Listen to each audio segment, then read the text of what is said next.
Hi, everyone, and welcome back to another issue of Crew Travel right here on Yachting International Radio. My name is Ria. I am your host, and I'm very pleased to welcome back the dashing Lee Harris. How are you? Oh, very well, thanks, Ria. I've had a lovely week off, so I'm feeling refreshed and ready to go once more. Well, that's why I called you dashing, because you look at least, a month younger than you did last time I saw you. And about 5 kilos heavier, to be fair. Do you know what? That's all right. That's what is entirely expected when you go on vacation. You're supposed to eat and be happy and not worry about the rest of it. Exactly right. Yeah, I've got the rest of the year to work it off. Perfect. And I have to mention that Crew Travel is brought to you weekly by Blue Marine Travel, who haven't lost a passenger since Lee Harris was born back in the 70s, which is probably a good thing considering you are a travel company. Well, I mean, that's the basics, isn't it, really? I mean, if we get that wrong, then we might as well pack up. Yeah. There's a few travelers that I would like to lose, but whatever. We won't say their names. So travel's been a little bit busy this week. And of course, because we've got that new Delta variant that is like popping up all over the world, some issues with the trans-Tasman bubble. There has been, unfortunately, the New Zealand-Australia trans-Tasman bubble has been suspended for at least the next 8 weeks, unfortunately, due to the number of COVID-19 cases in Australia at the moment. The quarantine travel between two countries was launched in April. It's something that we've talked about quite a bit on this show, but it's been paused with several Australian states earlier this month, including New South Wales, Northern Territory, Queensland, and Western Australia. The New Zealand government has said that for the next 7 days, this was from July the 23rd, there will be managed return flights for New Zealanders from all states and territories that will require proof of a negative pre-departure test.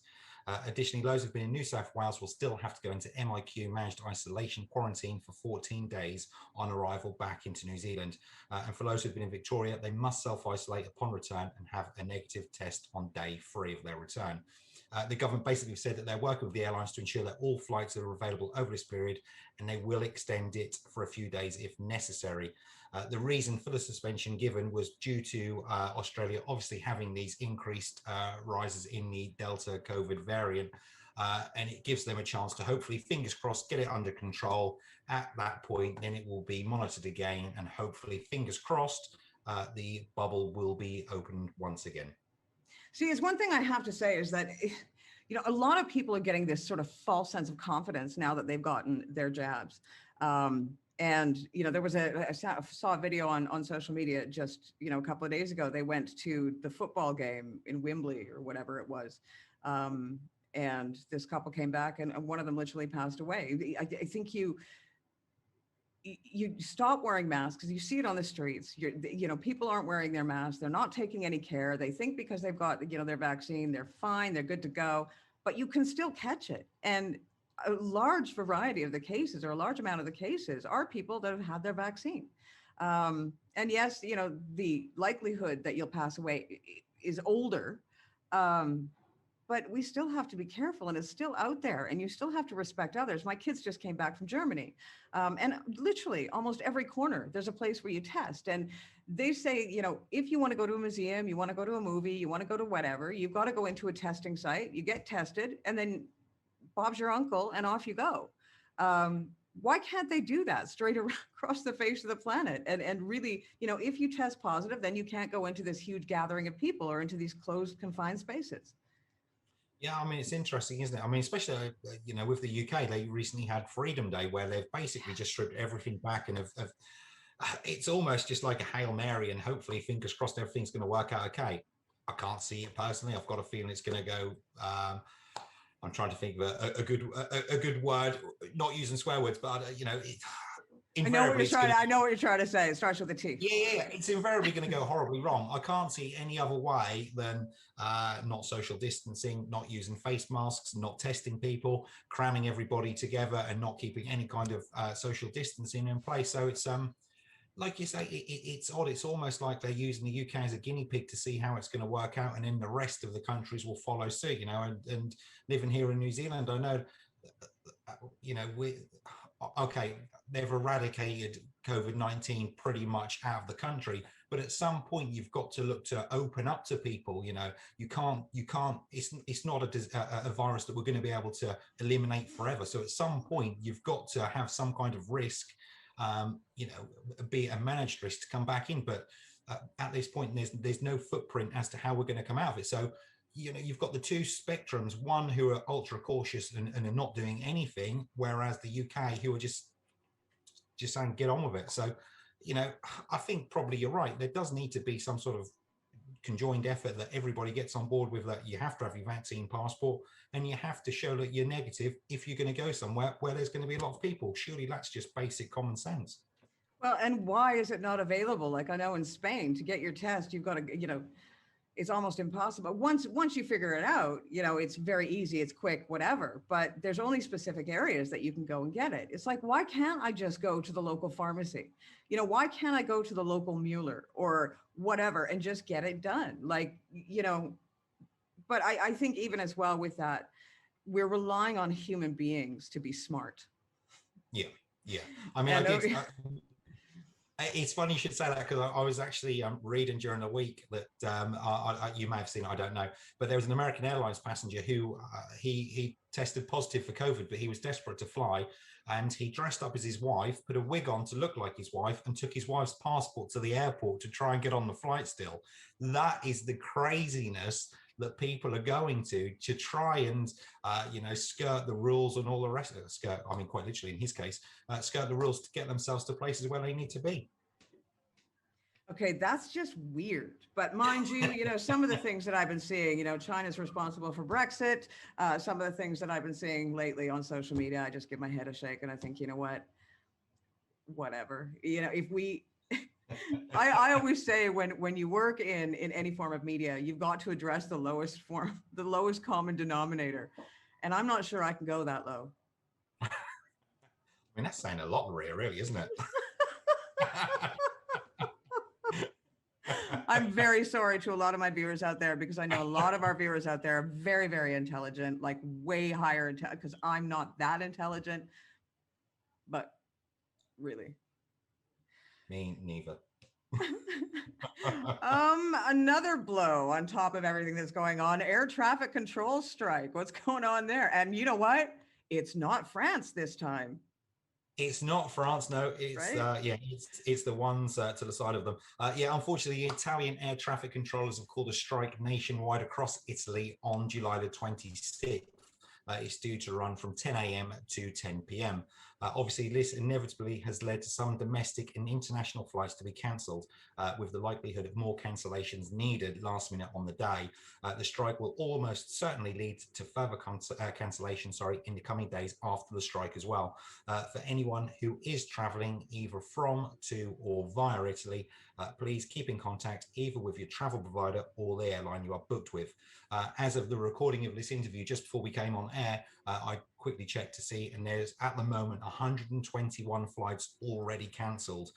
So to keep up to date of the list of cancelled flights, please head to the Alitalia website. They've got them all on there. Like I said, 121 at the moment, and it's likely to rise even further.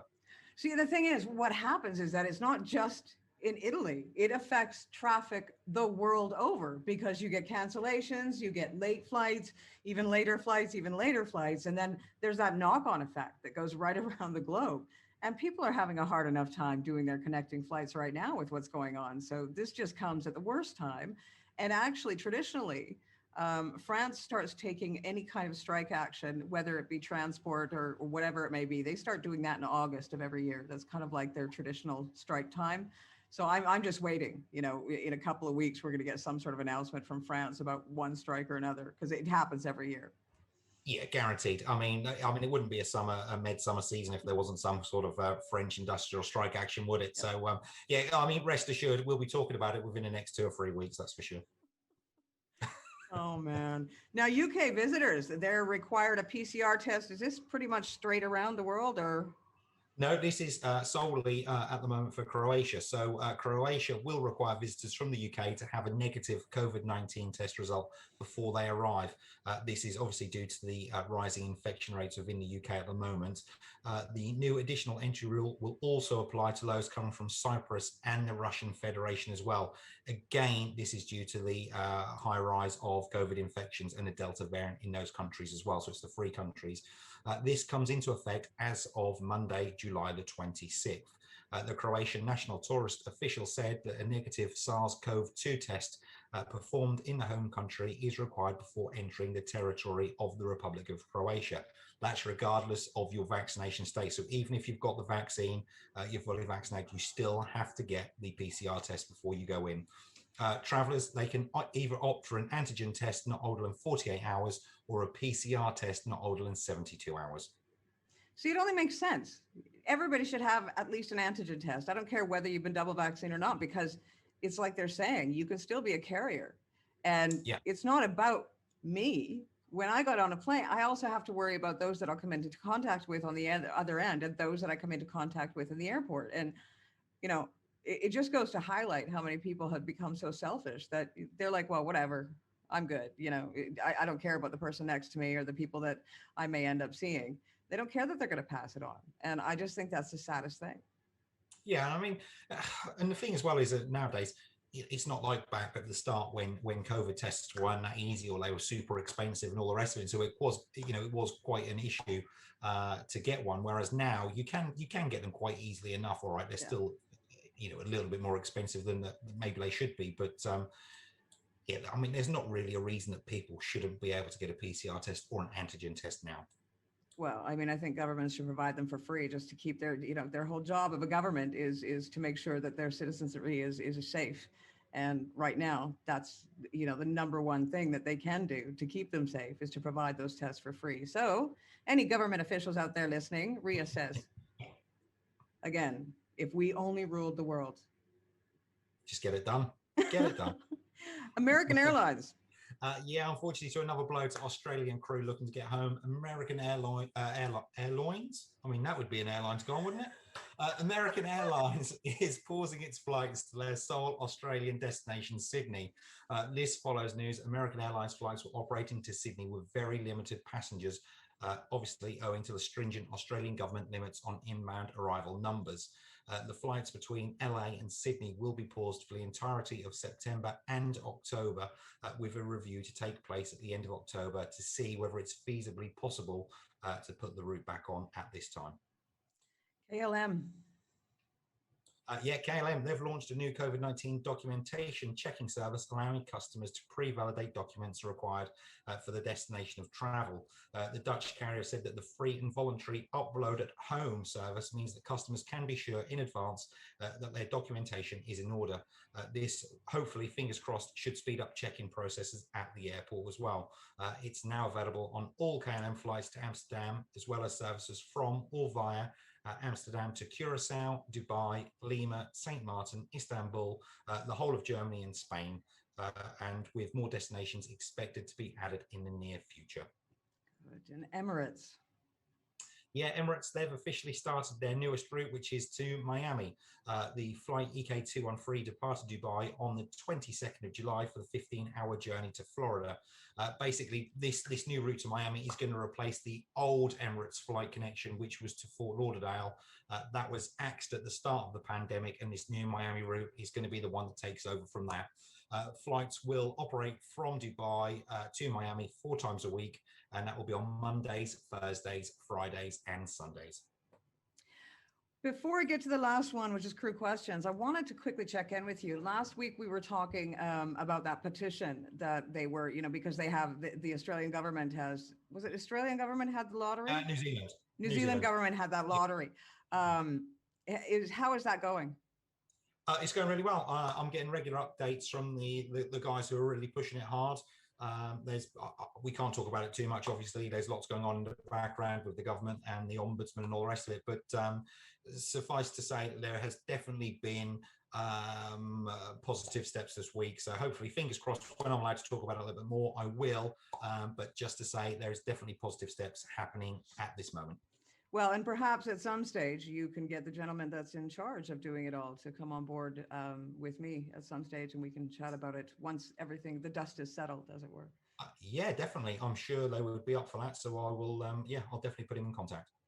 Nice. And last but not least, crew question.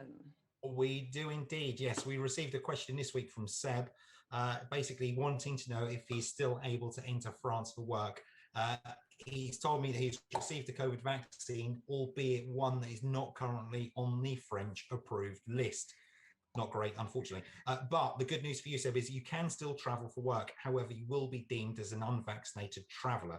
Basically, what that means for you, Seb, is that you are currently, as you're currently in Canada, which is deemed an amber listed country on their list, you have to do the following processes. Firstly, you can only travel if it's for a pressing need. So basically, if you are going back to work on a vessel in French waters. Secondly, you will need to take a negative COVID test dated no more than 72 hours prior to departure, or an antigen test dated no more than 48 hours prior to departure. You will also likely face having an antigen test on arrival. And finally, you will have to self-isolate for 7 days. However, this can be carried out on the vessel if need be. Yeah, it's quite interesting because it depends on where, we talked about it, I think last week, it depends on where these vaccines were manufactured. It's not even the type of vaccine, it's where they were manufactured. So the same type of vaccine manufactured elsewhere is fine. But I think right now, one of the biggest issues is the ones that were manufactured in India. Yeah, exactly right. Certain countries are not recognizing them.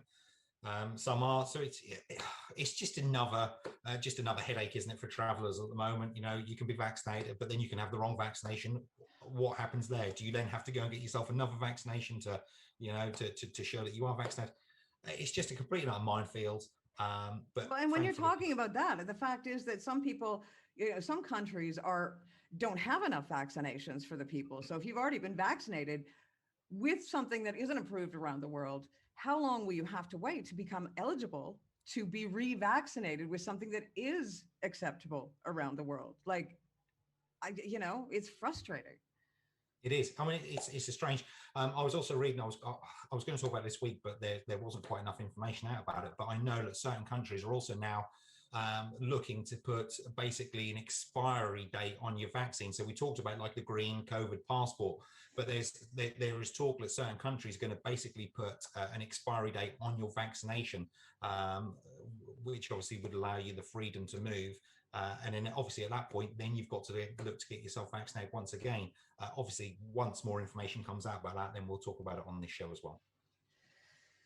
Wow. Do you know what? That makes you want to become a hermit even more.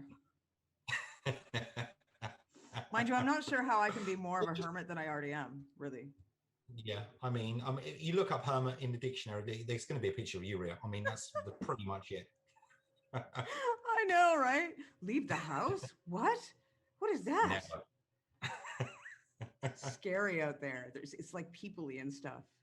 Yeah, lots of frightening. Unmasked as well. Well, as usual, it has been an absolute pleasure. Always my pleasure. I know it's your pleasure. I always make you feel so good about your life every single week. It's amazing. Honestly, it is. It's the best start to my week. Right. Well, I look forward to what's going to happen next week, and hopefully we have better news. I mean, this week was kind of pretty grim. It wasn't great. It wasn't bad. It was just kind of Yeah, it was a bit grim, I've got to say. I'll try and up my game for next week. Yeah, well, you know, you've got some pull. Make some inquiries and find some good stuff. See what we can changes. do. Yeah. You have been watching another edition of Crew Travel, brought to you by Blue Marine Travel Weekly, who haven't lost a passenger since Lee Harris was born back in the 70s. My name is Ria. I have been your host. We'll see you again next week.